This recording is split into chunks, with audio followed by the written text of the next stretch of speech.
दोस्तों, भारत ने मॉरिशियस के आधालिका द्वीप पर एक एयर स्ट्रिप और 2 जेटी बनाकर एक छोटे नौसेना अड्डे का निर्माण किया है। इससे पहले भारत अपने उत्तर पश्चिम में स्थित पुराने रणनीतिक सहयोगी ताजिकिस्तान के फरखोर एयरबेस पर और राजधानी दुशानबे के पास आईनी में स्थित होसर एयरबेस पर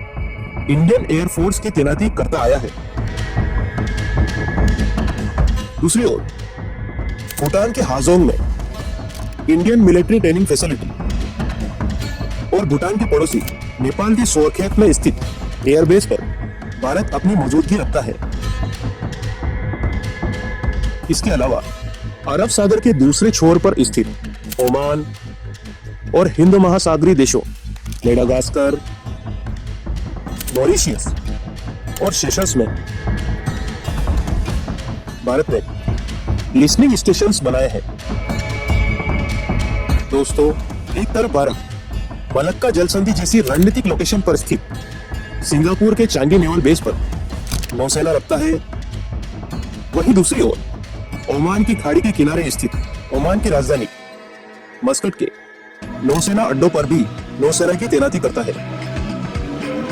भारत ने पिछले 10 सालों में अपनी सुरक्षा के लिए इंडो पैसिफिक रणनीति के तहत प्रशांत महासागरीय देशों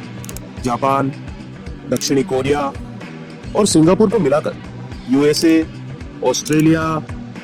और फ्रांस के साथ लॉजिस्टिक एक्सचेंज के एग्रीमेंट किए हैं। इस वजह से भारतीय नौसेना को यूनाइटेड स्टेट्स ऑफ अमेरिका के डिएगो गार्सिया,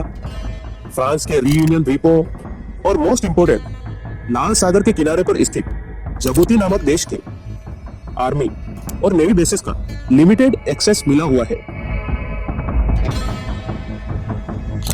भारत ने हिंद महासागर क्षेत्र में चीन के इन्फ्लुएंस को काउंटर करने के लिए इस रीजन के अलग अलग देशों के बंदरगाहों को डेवलप करने का जिम्मा लिया है, जिसमें मस्कट के सामने की ओर स्थित ईरान का चाबहार बंदरगाह, भारत के दक्षिण में स्थित श्रीलंका के कनक संथुराई बंदरगाह और मटाला हवाई अड्डे की सुरक्षा की देखरेख, अंडमान और निकोबार के पास इंडोनेशिया का सबांग बंदरगाह,